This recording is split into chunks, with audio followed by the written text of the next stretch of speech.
ఎన్నికల ప్రచారంలో భాగంగా కొత్తగూడెంలో కేసీఆర్ మాట్లాడుతున్నారు. ఇప్పుడు ఆ లైవ్ చూద్దాం. एक है बीजेपी को हराने का, बीआरएस को हराने के लिए वो दोनों मिलकर काम कर रहे हैं। ये आप जानते हैं वो दोनों कैसे पार्टियां हैं, कैसे हैं आप जानते हैं। जिस टाइम में मैं तेलंगाना के लिए जद्दोजहद कर रहा था उस टाइम में भी मैं कोत्तगुड़े में आया था।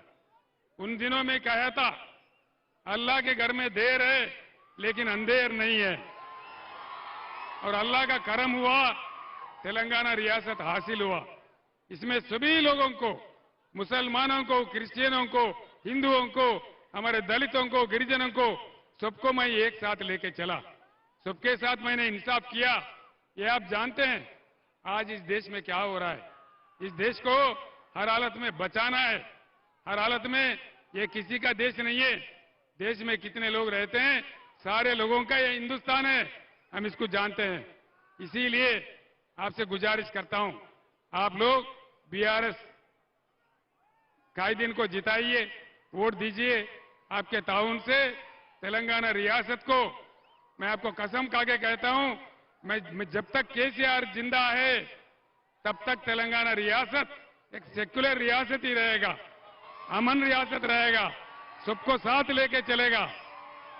एक बात मैं आपसे कहना चाहूंगा, एक बात, मैं हर रमजान में आप लोगों के लिए तोहफा भेज रहा था, इफ्तार का इंतजाम किया था। क्या रमजान का तोहफा आया? क्यों नहीं आया? क्या क्या इनका कमाल है, समझ जाइए, देख लीजिए। इसीलिए मैं फिर एक बार गुजारिश करता हूं कि आप लोगों का वोट बीआरएस पार्टी को देके दोनों कैंडिडेट को जिताइए।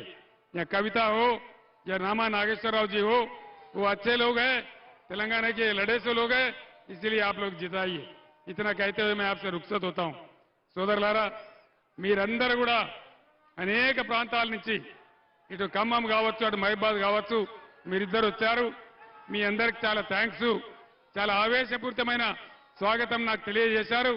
ఖచ్చితంగా ఈ చారిత్రక సందర్భంలో బీఆర్ఎస్ ఎంపీలు గెలిస్తేనే తెలంగాణ నదుల నీళ్లు తెలంగాణకు దక్కుతాయి, సెంట్రల్ నుంచి రావాల్సిన నిధులు తెలంగాణకు వస్తాయి.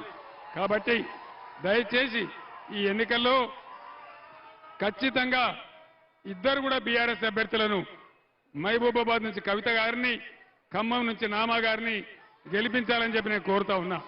నేను ఇందాక ఖమ్మం నుంచి కొత్తగూడెం వస్తా ఉంటే కార్లలో పోయేవాళ్ళు, ట్రాక్టర్లో పోయేవాళ్ళు, జీబులో పోయేవాళ్ళు, ఆటోలో పోయేవాళ్ళు అందరూ కూడా ఇట్లా చూపెడతా ఉన్నారు, జై కేసీఆర్ అని చెప్పి. కాబట్టి మీ అందరికీ కూడా నేను ప్రార్థిస్తా ఉన్నా, అయిపోయింది, కాంగ్రెస్ కథ అయిపోయింది, బీజేపీ కథ కూడా అయిపోయింది. కాబట్టి బ్రహ్మాండమైన మేయర్తోని బీఆర్ఎస్ ఎంపీలను గెలిపించండి. నా కంఠంలో ప్రాణం ఉన్నంత వరకు తెలంగాణ ప్రజల హక్కుల గురించి పోరాడుతూనే ఉంటా అని చెప్పి తెలియజేస్తూ నేను సెలవు తీసుకుంటా ఉన్నా. జై తెలంగాణ, జై తెలంగాణ. కారు గుర్తుకే, కారు గుర్తుకే, జై తెలంగాణ. ధన్యవాదాలు.